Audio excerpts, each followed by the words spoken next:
Shalom Hadavarniks. Welcome to our next session in the First Regathering, Zionism and Modern Israel. We're in session 9, dealing with the rise of Zionism. So let's review where we were in our previous sessions. We began that last session in 1914 with World War I. The Jewish National Fund was instituted in that year. In 1915, refugees from Israel formed the Zion Mule Corps that performed very credibly during World War I. 1916, we come to the Sykes-Picot Agreement. The background of the Sykes-Picot Agreement concerns Colonel T.E. Lawrence, the very famous Lawrence of Arabia. He was one of a number of British officers who supported the Arab uprising against the Ottoman Turks. That Arab uprising was led by Emir Faisal. Now, with that as a background, Sir Mark Sykes from Britain and Charles Francois Georges Picot met together and decided on spheres of influence, negotiated spheres of influence for the various countries once World War I was over. And so they put together these spheres of influence, and this is a focusing in on the international zone of those spheres of influence. The red area is British control, the blue area is French control, and then there was an international zone controlled by Britain, France, and Russia, administered by Britain, France, and Russia. Now, the question I asked, do you see a state of Palestine there? No, the map, of course, is the modern map of the Middle East, but there is no state of Palestine there. There never has been a state of Palestine in that area. 1917, the Balfour Declaration was issued at the encouragement of Arthur Balfour. The declaration read, His Majesty's government is in favor of the establishment in Palestine of a national home for the Jewish people. The British then captured Jerusalem, led by Field Marshal Edmund Allenby, and here's a photograph of Allenby entering the Holy City on foot out of respect for its holy status. Then in 1918, World War I finally came to a close. Now, what is the biblical importance of World War I? This was an important sidelight that I took us on, and it's very important to review it. We learn that importance in Matthew 24, verse 3, and in verses 7 and 8. In verse 3, Jesus is asked a very important question. As he was sitting on the Mount of Olives, the disciples came to him privately, saying, Tell us, when will these things happen, and what will be the sign of your coming and of the end of the age? The key is they want to know the sign of the end of the age.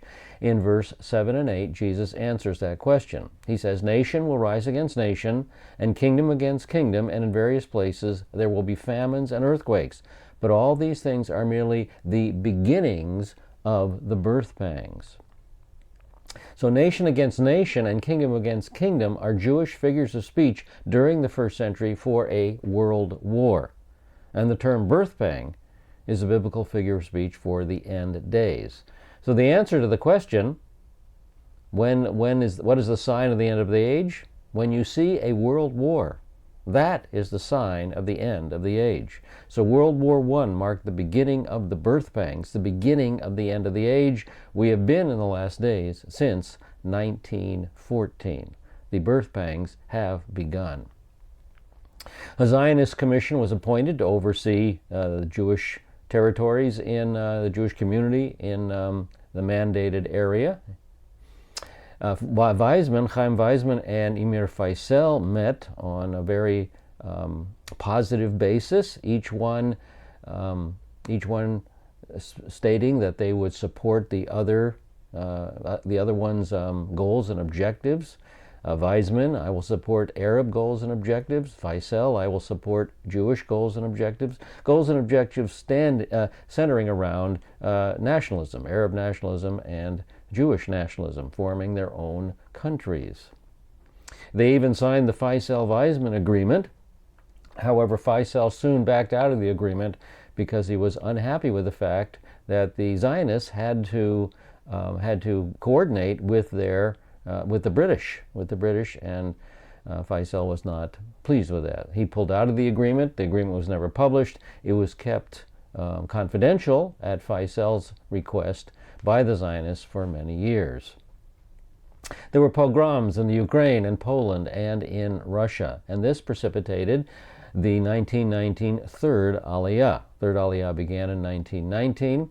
The Hechaluts, the pioneer organization, also got going under the guidance of Joseph Trumpeldor. In 1920, the British were granted the formal mandate over Israel. And this is the area allocated for a Jewish national home at the San Remo Conference of 1920. Now, the Zionists did geographical and geological studies, and they made a request for Israel's historical borders. They said, we really don't need all that territory, just give us this territory, give us our historical borders. Well, the French weren't too interested in that, and so negotiations continued, and finally, Great Britain divided the mandated area in 1921 to 1923.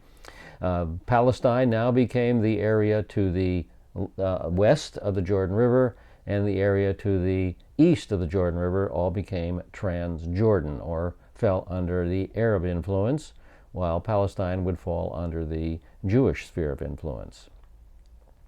Tel Chai was formed and operating.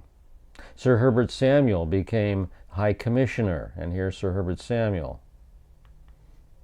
Weizmann was elected president of the Zionist organization. Karen Hayesud was the Jewish the United Jewish Appeal, United Israel Appeal, Karen HaYesud was formed, and Histadrut was founded. That brings us to the new material now with the founding of the Haganah. As we come to our next subject, we come to the growth of Jewish self-defense. An important consequence of the Arab uprising in 1920 was its effect on Jewish military activity. The tradition of self-defense went as far back as HaShomer. Remember HaShomer? That was the Jewish Watchmen's Guild in the early 1900s. After the war, however, those members of the guild that had survived Turkish mistreatment were prevented by the British from bearing arms. An abortive self-defense effort was initiated by Jabotinsky during the 1920 riots, but that was once more suppressed by the mandatory authorities. Yet shortly afterward, the Achdut HaAvodah, the Union of Labor Party, appointed a special committee to establish a more widely based and clandestine, secret self-defense organization simply called Haganah, the defense. It was understood that the organization would be broadly based. Henceforth, defense clearly required more than the protection of an outpost or an isolated settlement. The entire Yeshuv, the entire nation of Israel, would now fall within the circle of Jewish security, the entire Yeshuv, the entire settlement. Therefore, as the Histadrut assumed responsibility of the Haganah, officers' training courses were organized, weapons were purchased illegally from Europe and smuggled in, and eventually secret armories were built for the production of light weapons. When we advance to the year 1929, we'll encounter additional Arab riots. Now, the riots of 1929 were a critical juncture in the defense program. It was evident now that training would have to include the most able-bodied Jewish youth in Palestine. And here's a picture of the Haganah mobilizing Jewish youth for military training. And that is even true today. Every high school graduate spends a couple of years in the Israeli Defense Forces. While newer and more modern weapons would have to be secured, and so from the outset, the Haganah functioned under the supervision of the Histadrut. Most of its members were Histadrut officials, and its membership was recruited almost exclusively from laboring ranks. It operated out of a single room in Histadrut House in Tel Aviv, and this was Haganah's headquarters, and that would become the embryonic Ministry of Defense. By 1936, the Haganah was receiving larger quantities of Jewish agency funds, accumulating a number of illegal weapons, and enlarging its program of military training. When renewed Arab violence broke out in that year, 1936, the Jewish military leadership decided first on a policy of restraint. In practice, this meant simply that Jewish communities would be defended vigorously without resort to acts of retaliation against Arab villages nearby. And here's a picture of Haganah fighters guarding the village of Migdal Tzedek in 1936. However, Yitzhak Sadeh, the Haganah field commander, placed his own interpretation on the concept of restraint. He included in his philosophy preemptive strikes. His young officers included such teenagers as Yigdal Alon and Moshe Dayan.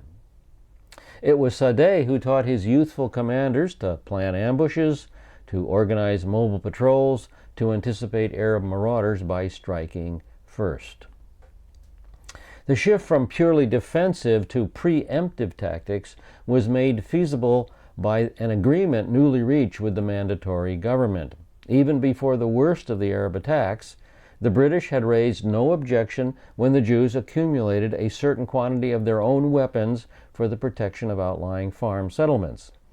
As fighting gained intensity throughout 1936, the Jewish Agency demanded additional free, legal equipment to protect its isolated farms, and they demanded recognized status for their own guards.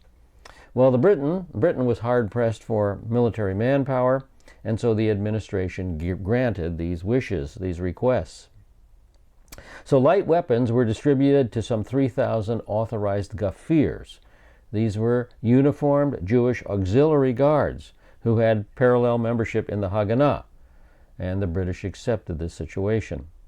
Even more significantly, the man appointed by the British as operating commander of the Gafirs, Captain Ord Wingate, vigorously and imaginatively enlarged Sadeh's concept of an active defense. So we'll pick up Ord Wingate and his contribution to the Haganah when we get to 1938.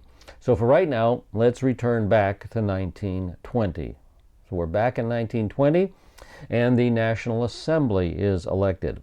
This is another important event in the year, the election of the National Assembly. This took place in April of 1920. Some 20,000 persons, more than 70% of all registered Jewish voters, participated in the balloting. So there was a good turnout, to say the least. The newly elected National Assembly formally opened in Jerusalem in October of 1920.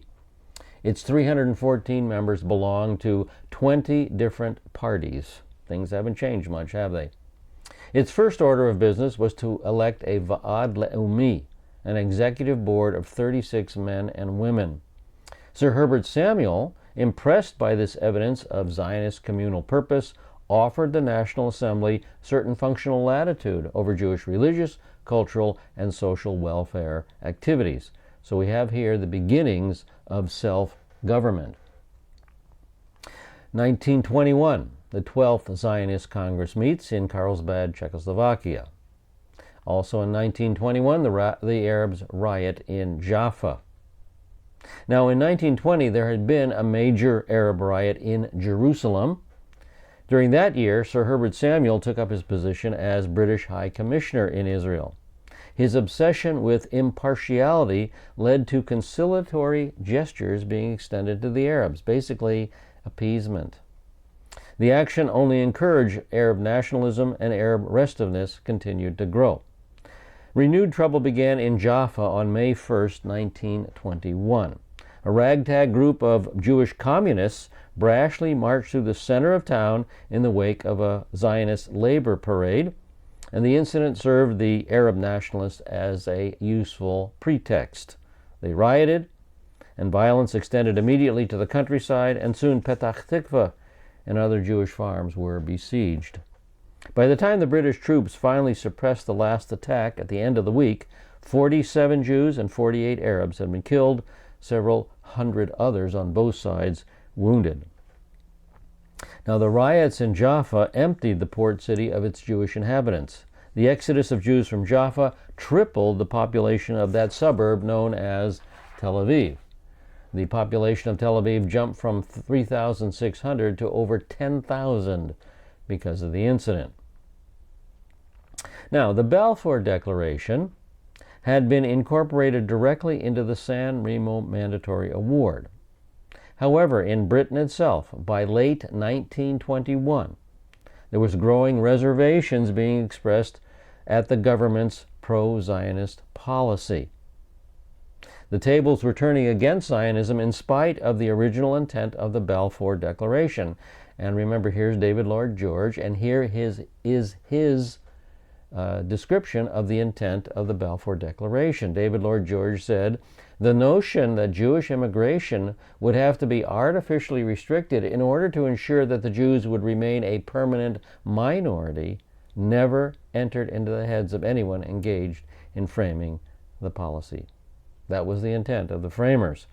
But the winds are now beginning to shift. The winds are beginning to blow against the Zionists.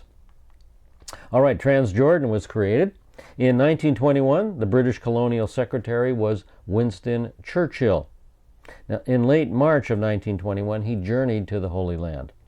Then and there, to Jew and Arab alike, he firmly repeated his support of a Jewish national home. Yet his tour resulted in the separation of Transjordan from Palestine and a re-clarification of the Balfour Declaration. With the end of the war in 1918, the entire region east, this is what we call Transjordan, the entire region east of the Jordan River was vaguely included within the Arab sphere. Emir Faisal made no attempt to administer the area. By the summer of 1920, Transjordan was reduced to a no man's land. By the time Emir Abdullah appears on the scene. This is Sharif Hussein's oldest son. In March of 1921, T.E. Lawrence and Churchill revived an idea they had discussed earlier. They would ask Abdullah to stay in Transjordan, where he could reign, although not rule, for Britain. And Churchill immediately cabled London and obtained its permission to make the offer. He and Abdullah met on May 26, 1921. The offer to Abdullah was as follows. He would establish an orderly government in Amman. He would recognize Transjordan as an integral part of Britain's Palestine, and he would administer the territory in the name of the Mandate. Abdullah accepted, thus establishing an Arab government east of the Jordan River. So here we have the area allocated for a Jewish national home at San Remo. And this is Great Britain's division of the mandated area in 1921 to 1923. Approximately 25% of the original area is now designated as Palestine, the national home of the Jewish people, and approximately 75% is designated for the Arab peoples, Transjordan. The establishment of an Arab government east of the river was Britain's first explicit admission that Transjordan was included in the zone of Arab autonomy. In Britain's thinking, restrictions were slowly being placed on a Jewish national home. We now come to the beginning of Jewish industry. The 1920s witnessed the beginning of Jewish industry in Palestine. In 1921, a brick factory was constructed in Tel Aviv. That same year, a Russian Jewish engineer, Pinchas Rutenberg, obtained a concession from the mandatory government to build the first electric power station in Tel Aviv. And from then on, private Jewish capital steadily established industries of every stripe. 1922, we come to the Churchill White Paper. In 1922, still other restrictions were imposed on the Jewish national home. On May 22nd, Herbert Samuel returned to London to impress on the Colonial Office the need of dispelling Arab fears on the Palestine question once and for all. This could be accomplished only by, quote, a definitive interpretation of the Balfour Declaration. That was his insistence. His recommendation was accepted. A statement of policy was drafted mainly by Samuel himself for issuance over Churchill's signature. Known afterward as the Churchill White Paper, the document restricted the national home to the area west of the Jordan. It avoided the notion of creating a predominantly Jewish state, and it limited Jewish immigration to, quote, the economic capacity of the country. In stating that immigration should not exceed Palestine's absorptive capacity, the mandatory government adopted a system of issuing permits by categories, laborers, farmers, capitalists, etc. the restrictions imposed no severe hardships on Jewish immigration during the early years of the mandate.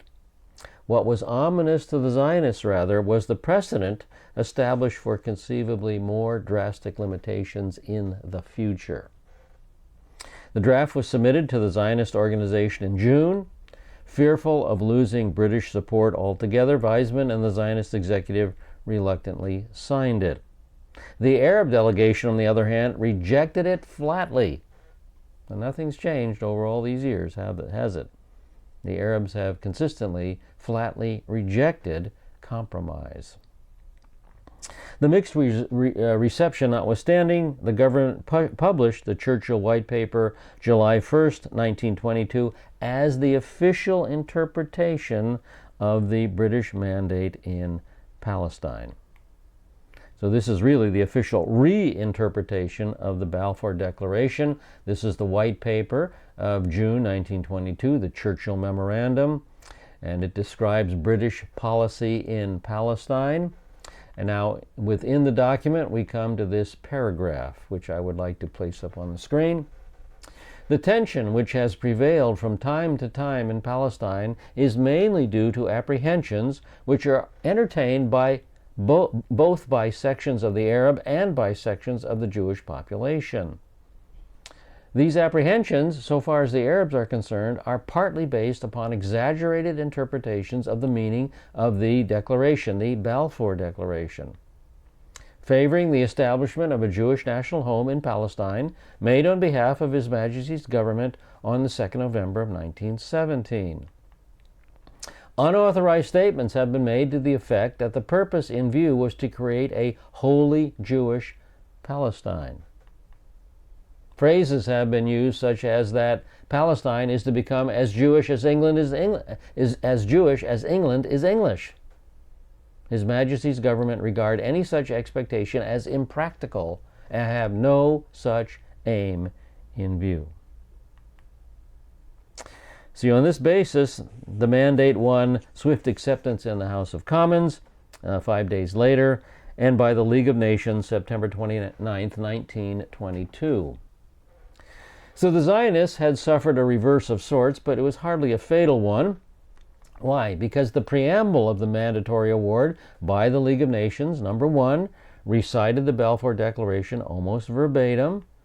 2, alluded specifically to the historical connection of the Jewish people with Palestine. That was recognized. Alluded to the moral validity of reconstituting their national home in that country. Fourthly, imposed on the British the obligation not simply to permit but to secure the Jewish national home. And fifthly, expected the British to, quote, use their best endeavors to facilitate Jewish immigration and encourage Jewish settlement in the land. So, Britain and the League of Nations are at odds. Now, in addition, Hebrew was recognized as the official language, and that must have made Eliezer ben Yehuda very, very pleased.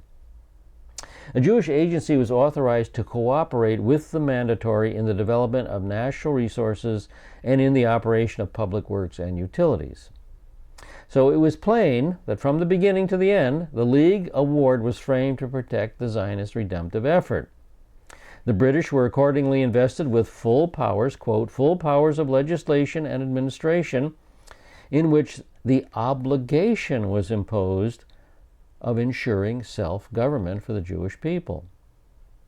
Self-government was obviously not intended for the Holy Land on the basis of an obvious Arab majority. It was significant, for example, that the word Arab did not once appear in the mandatory award, and that the Arabs and other nations in Palestine were repeatedly described as merely as non-Jews. This was to be a Jewish national home. Nor was there any doubt that the British government intended to stand behind the mandate. The Bonar Law Cabinet, which succeeded Lloyd George coalition in October of 1922, firmly rejected every Arab effort to alter Britain's support of Zionism and the Jewish national home. Therefore, a law, therefore, upon which the mandatory administration based its functional activities was signed into law by the King in London on August 10th of 1922 and proclaimed by Sir Herbert Samuel in Jerusalem September 1st. It was the Palestine Order in Council. It included the traditional provisions of freedom of worship, liberty of conscience, and Britain's responsibility to foster a Jewish national home. Sir Herbert Samuel did not hesitate to use his powers of legislation extensively. With its 9,000 square miles, Palestine was divided now into 3 districts: North, South, and Jerusalem. The city of Jerusalem functioned both as the headquarters for its own district and the capital of the mandatory government. So Britain is now schizophrenic, conflicted over the issue of the Jewish national home, obligated to ensure that it is fulfilled, and yet offering restrictions to the Jewish national home. All right, now we come to the operation of the mandate. When Britain assumed responsibility for the Holy Land, it took over an economic cripple.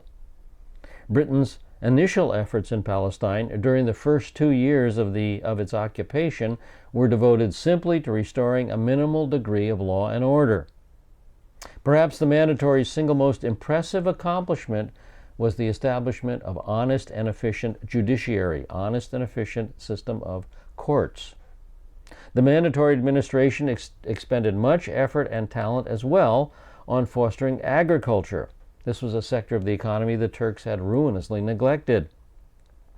The government's agricultural department established research stations for improving cultivation and livestock. So with this help, the ravages of cattle plague, locusts, and fruit flies were markedly reduced. Wide-ranging improvements in communications were accomplished by enlarging the rail network, building roads and bridges, further modernizing and augmenting postal, telegraph, and telephone services.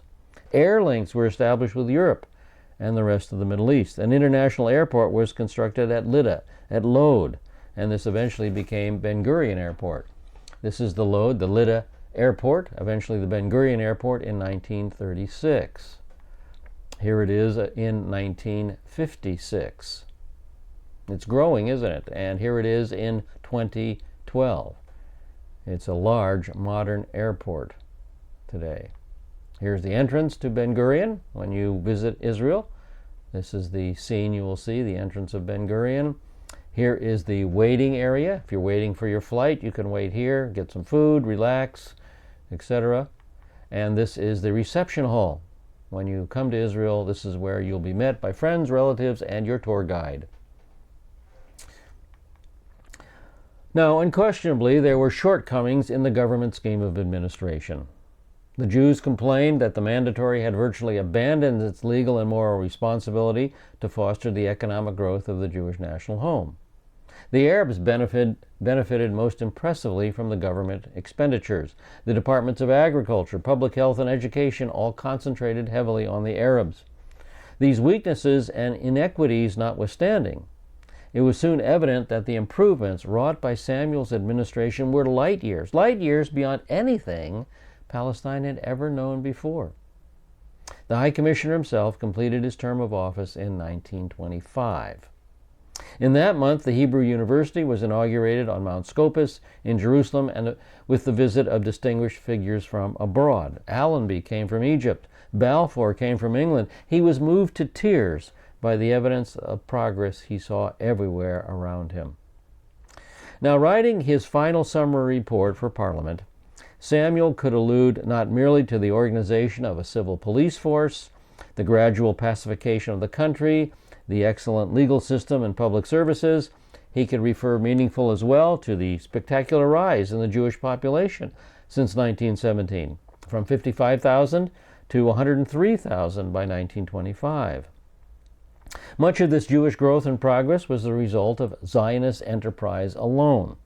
Yet Zionism benefited in measurable degree from a quality of peace, order, justice, and administrative integrity far superior to that provided by any neighboring government. So God used the British skills to create the foundations of the modern state of Israel. And now we come to 1922, the death of Eliezer ben Yehuda. We move on to 1923, and the mandate is confirmed by the League of Nations. This is the front page of the Mandate for Palestine and Transjordan Memorandum. It was presented to the UK Parliament in December of 1922, prior to it coming into force in 1923. 1924, we come to the Fourth Aliyah. In 1924, the population of the land was augmented by an unexpected and sizable influx of Polish Jews. The Polish government had nationalized those branches of industry and commerce in which Jews were most heavily represented, and then dismissed the Jewish employers in favor of Poles. As a result, a fully one-third of the nation's Jewish merchants were driven to bankruptcy, and immigration soon became their only hope. Poland, in 1924, Poland had instituted an economic pogrom. So between 1924 and 1928, 70,000 people made their way to Palestine. The arrival of this Fourth Aliyah included 8,000 Jews from the Caucasus and from the Middle East. The Fourth Aliyah raised the Jewish population in Palestine from 84,000 in 1922 to 154,000 in 1929. Now, few of the newcomers were animated by labor, Zionist, or even agricultural ideals. Fourth Aliyah immigrants generally gravitated to the cities and towns where they set up duplicates of the enterprises that they had left behind. It was the newcomers of the Fourth Aliyah who laid the basis for the yeshuv's urban economy. Within 5 years, they doubled the Jewish population of Jerusalem and Haifa. And by the same token, their immigration was largely responsible for making a city out of Tel Aviv. It was the influx of Fourth Aliyah that swelled Tel Aviv's population to 16,000 in 1924 and to 46,000 in 1929. From then on, growth produced its own momentum. Tel Aviv boasted 160,000 inhabitants just 10 years later in 1939, all of them Jewish people. All right, Technion now opens in Haifa. Technion is Israel's major engineering university. Construction began in 1912. Here's the beginning of construction. Construction continuing here in 1913.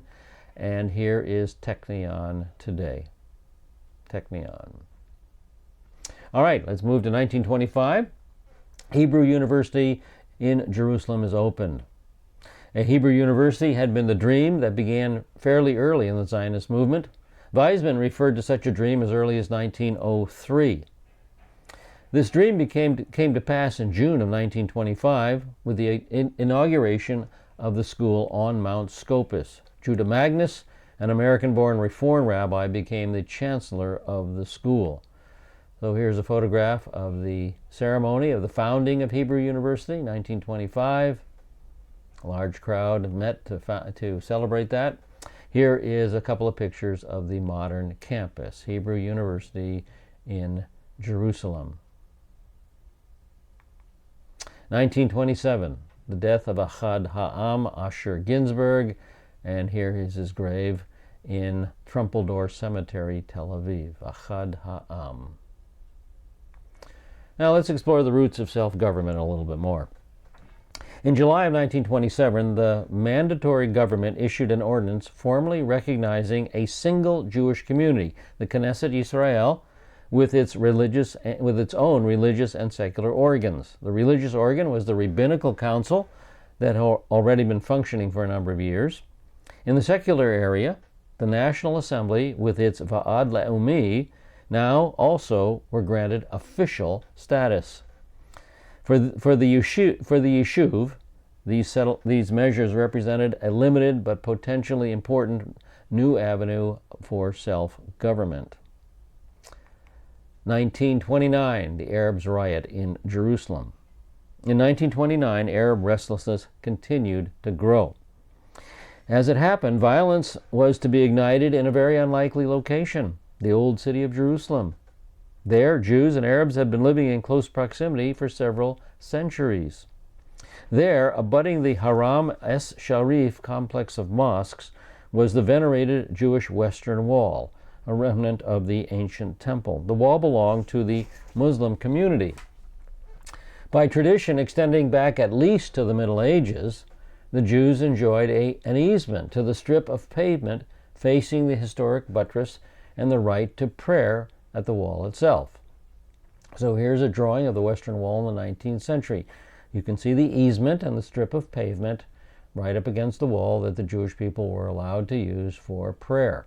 Now I want to point out a little door in this painting way down there at the far end.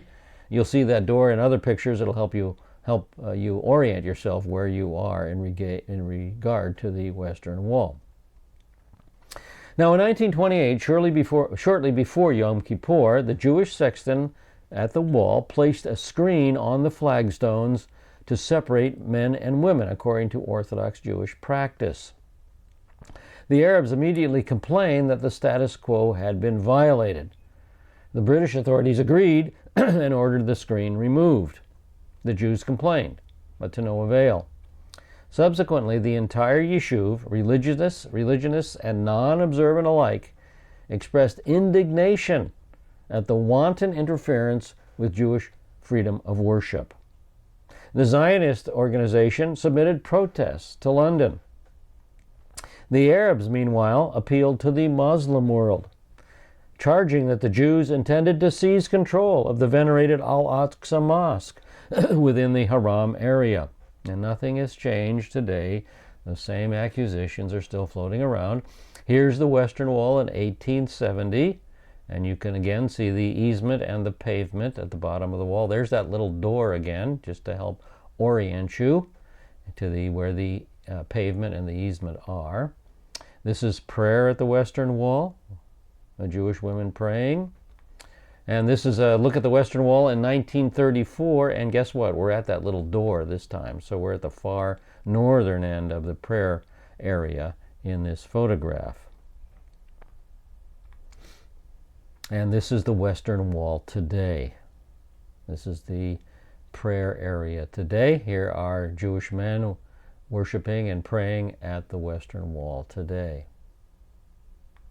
However, here is a news article that was published in 2014. It came out in Israel National News.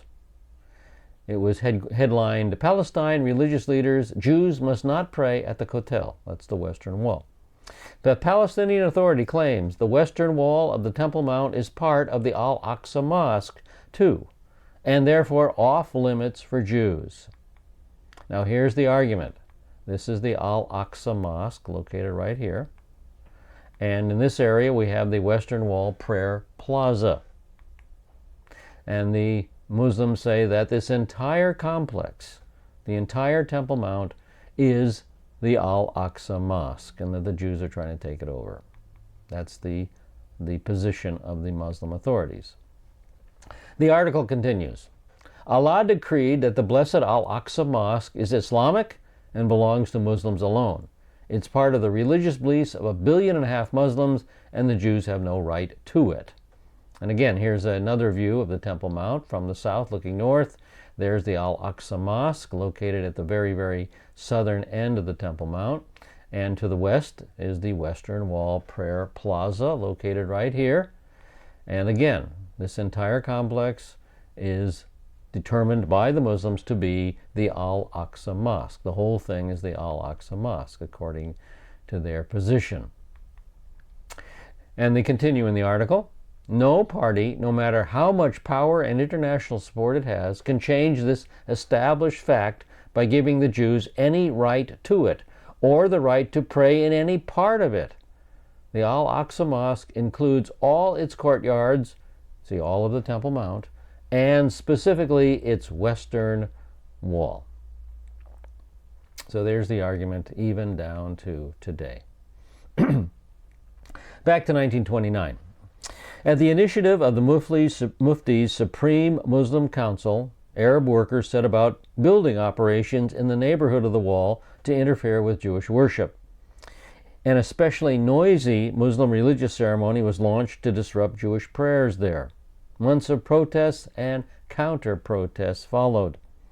On June 11, 1929, after prolonged evasiveness by the mandatory government and repeated consultations with the legal offices of the Crown, the High Commissioner notified the Mufti that the Jews were entitled to worship without disturbance.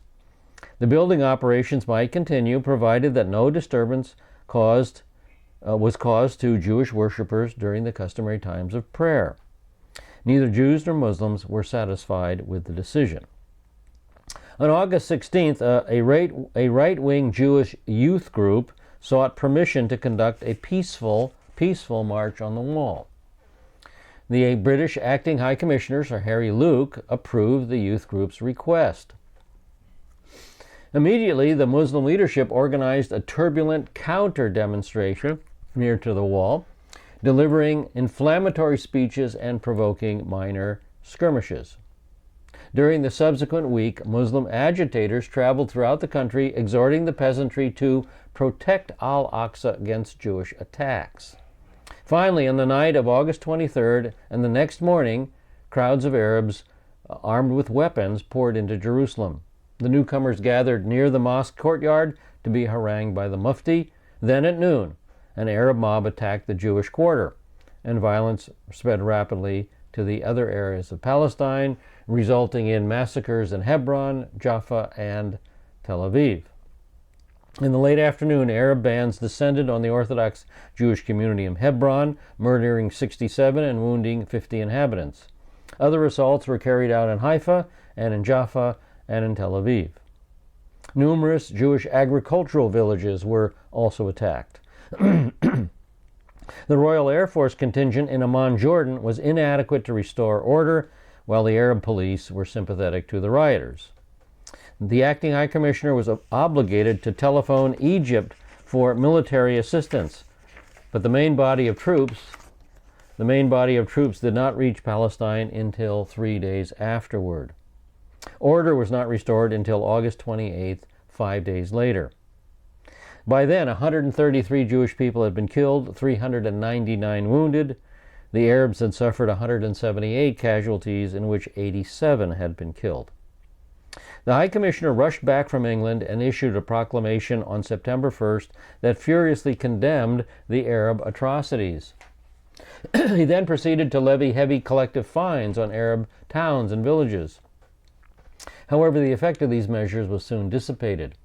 No sooner had the Mufti protested the High Commissioner's brutality, so fines and heavy collective fines are brutality.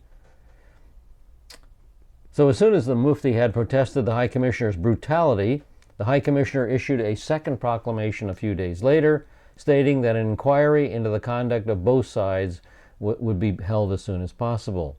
In response, the Jews, appalled by the implication that the murderers and the victims were somehow on a common level, turned to London for redress. And now we come to the Shaw Report of 1930. At this critical moment in the issue's fortunes, the Zionists learned to their dismay that they no longer enjoyed the backing of a sympathetic government in England. Ramsay MacDonald was now the Prime Minister, and the Colonial Secretary was Lord Pasfield. Now, MacDonald himself had visited Palestine in 1922 and returned declaring that British promises to Jews and Arabs were contradictory. He saw the schizophrenia of the British government at this time, stating that they would support a Jewish national home, but at the same time placing restrictions on it. Wiseman soon discovered which way the wind was blowing upon reaching London. For the first time in his experience, the Zionist leader encountered a chill atmosphere. He was unable at the outset to secure an interview with Pasfield, and when Pasfield finally received Wiseman, he bluntly declared himself opposed to mass Jewish immigration into Palestine. Other shocks were in store. The political ramification of the violence would continue for a year and a half and encompass a torrent of controversy that threatened the very future of the Jewish national home. In mid-September, the Colonial Office dispatched a Royal Commission. This is Royal Commission number 2. They dispatched the Royal Commission to Palestine to inquire into the immediate causes which led to the recent outbreak in Palestine and to make recommendations as to the steps necessary to avoid a recurrence. The chairman of this commission was Sir Walter Sidney Shaw. And here is a picture of the Shaw Commission. The commission conducted its hearings over a period of 5 weeks and finally issued its report on March 31st, 1930. It found the Arabs responsible for the violence. The commission went on to state that the fundamental cause of the tragedy was, quote, Arab feeling of animosity and hostility toward the Jews consequent upon the disappointment of their political and national aspirations and fear for their economic future, end quote. So the mandatory administration was urged to, number one, tighten its control of Jewish immigration, 2, protect Arab tenants from eviction by Jewish land purchasers, and 3, ensure that the Jewish agency understood henceforth that it was in no sense empowered to share in the government of Palestine. So here are the limitations: Jewish immigration, Jewish land purchase, Jewish government. The heart of Zionism is being torn out of it. The report aroused consternation among the Zionists and jubilation among the Arabs. The Arabs had just been rewarded for violence. Now, subsequent government measures intensify these reactions. On May 2nd, the Colonial Office instructed the mandatory to suspend the latest Jewish immigration schedule of 3,300 labor certificates. 2 weeks later, in a statement presented to the League Mandates Commission, the British government declared that it viewed the Shaw recommendations favorably and was considering additional measures for suspending Jewish immigration and for protecting the Arab population.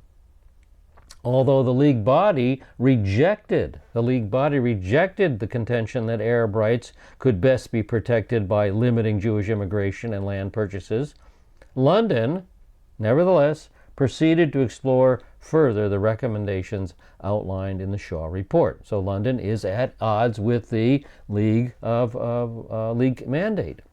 They're simply defying it here. And this brings us to the Passfield White Paper.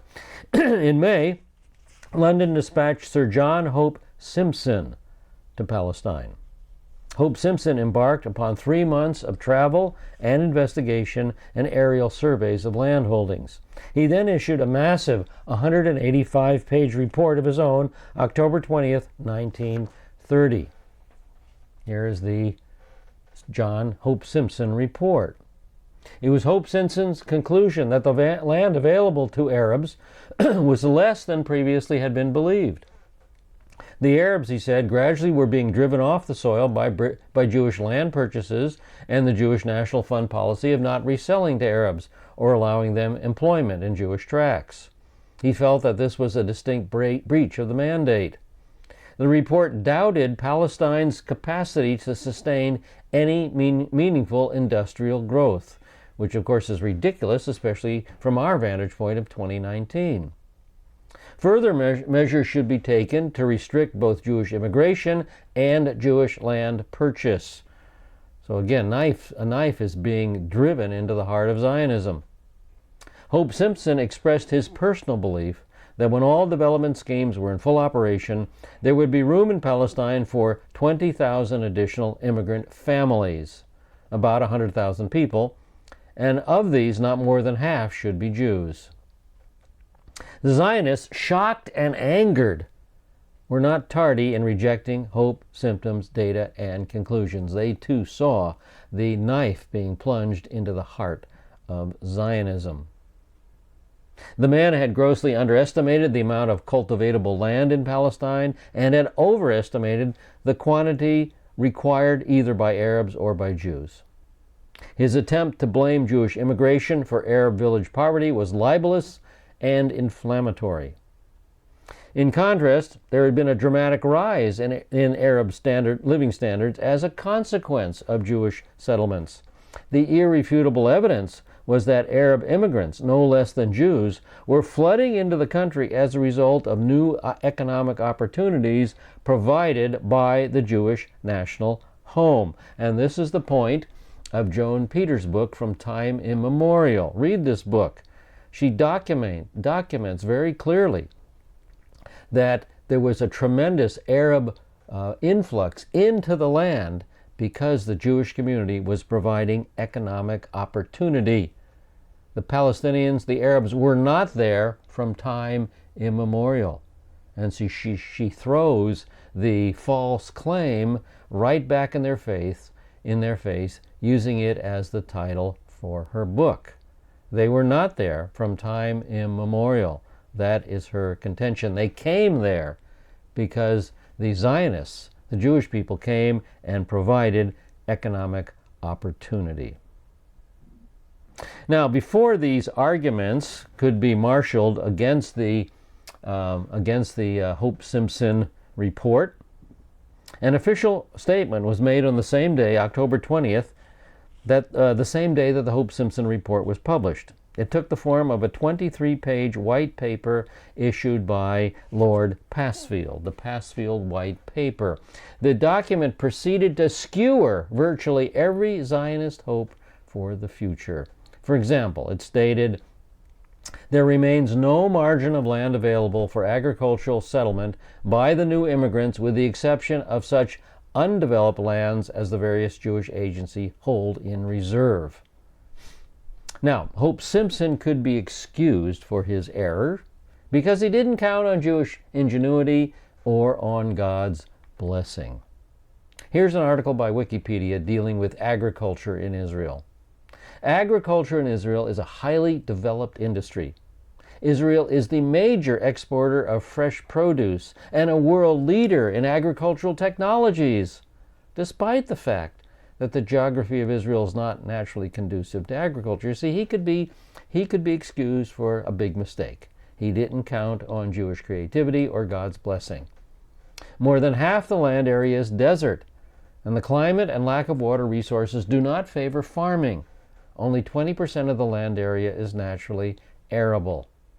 But here's the way Israel looks today. It is a thriving agricultural land today. There's an example. Here's a huge vineyard. Israeli agriculture is thriving today. And this is the Jezreel Valley. Notice how it is filled with farms today. Anyway, the land is thriving from Jewish ingenuity and God's blessing. Passfield, this is the Passfield White Paper. Passfield said that Jewish immigration must be suspended as well, as long as extensive unemployment in Palestine continued. The Passfield White Paper appeared to repudiate the very purpose of the Balfour Declaration and the terms of the San Remo Award. It foreshadowed serious immigration restrictions and threatened the Jews with an embargo on additional purchases of land. More significantly, it commented upon the work of the Jews in Palestine in disparaging terms, omitting altogether to credit the Zionists for the benefits they had conferred upon the country and all of its peoples. There was little wonder the Arabs expressed general satisfaction with the document. The Jewish reaction was quite different. Outraged, Weizmann immediately resigned as president of the Jewish Agency. Weizmann's was perhaps the most temperate Zionist reaction. The response in the Jewish world, in Palestine, in Britain, in America, was altogether infuriated. Besides letters, petitions, cables of protest, and impassioned newspaper editorials, it took the form of endless individual and collective meetings with British public figures. Now, some of these British public figures hardly needed to be persuaded that the British government had betrayed a solemn trust. Stanley Baldwin and the Conservative Party promptly disassociated themselves from the Passfield White Paper. Leopold Amory and Winston Churchill cursed the document in the House of Commons. In a heated parliamentary debate on November 17th, Lloyd George scored MacDonald for breaking the word of England. Now, MacDonald was shaken by the intensity of the attack upon him and the schisms even among his own Labour Party. The Prime Minister invited Weizmann to lunch on November 6th. Years later, Weizmann's widow published her husband's account of the meeting. The Prime Minister acknowledged errors in his white paper and stated, "The errors have to be put right, the misunderstandings to be cleared up, and any new statement which is to be issued in agreement with you. But we cannot simply withdraw the white paper." So now we come to 1931 and MacDonald's letter. The agreed upon face-saving device for the policy shift took the form of a letter from the Prime Minister to Weizmann on February 13, 1931. MacDonald's letter significantly reinterpreted the Passfield White Paper. In effect, the document was a reversal, for it said, the obligation to facilitate Jewish immigration and make possible dense settlement of Jews on the land is still a positive obligation of the mandate, and it can be fulfilled without jeopardizing the rights and conditions of the other part of the Palestine population. So you see, the letter admitted that the number of Arabs dispossessed was surely less than Hope Simpson had determined and required more extensive investigation. Meanwhile, it gave additional assurance that the prohibition of further land purchase by the Jews was not government policy. The authority of the Jewish Agency to employ Jewish labor on purely Jewish ventures was confirmed, as was the right of Jewish workers to secure a fair share of employment in the mandatory government and in public works projects. In MacDonald's summary, he stated, the obligation laid upon the mandatory are solemn international promises, and there is no intention at present, as there was not in the past, of disregarding them. Although the letter did not enjoy the status of a command paper or of a colonial office announcement, MacDonald released it to the press. He transmitted it as an official document to the League of Nations, and embodied it in a dispatch as instructions to the Palestine High Commissioner. Weizmann rightly interpreted it as official and hailed it as reestablishing a basis for Zionist cooperation with Britain. It did little, however, to encourage cooperation between Arab and Jew. The Passfield White Paper and the MacDonald letter revealed British policy at its worst. Both documents, the Passfield Paper and MacDonald's letter, convinced first the Arabs and then the Jews that sufficient agitation and pressure could reverse the intentions of the mandatory government. If you're vocal enough or violent enough with Britain, you'll get your way. The Arabs did it violently, the Jews did it vocally. And certainly the Arabs did not regard MacDonald's letter as the final word. The president of the Arab executive, Musa Kazim al-Husseini, wrote to the High Commissioner these words, February 19, 1931, I want to assure Your Excellency that Prime Minister MacDonald's letter has ruined hope of a policy cooperation between Arabs and Jews, if there existed such a hope, and has rendered the possibility of understanding between the two parties absolutely impossible. All right, well, then the 17th Zionist Congress met at Basel, Switzerland. All right, well, I see I am down to maybe a minute and a half left, and I think this would be a good place to call it quits in this session. We'll pick it up next session with the split in the Haganah. The Irgun Zvai Le'umi Etzel is founded. So we will pick up our study in Zionism and the history of Israel next session. Thanks so much for being our students. We'll catch you next time. Lehitraot.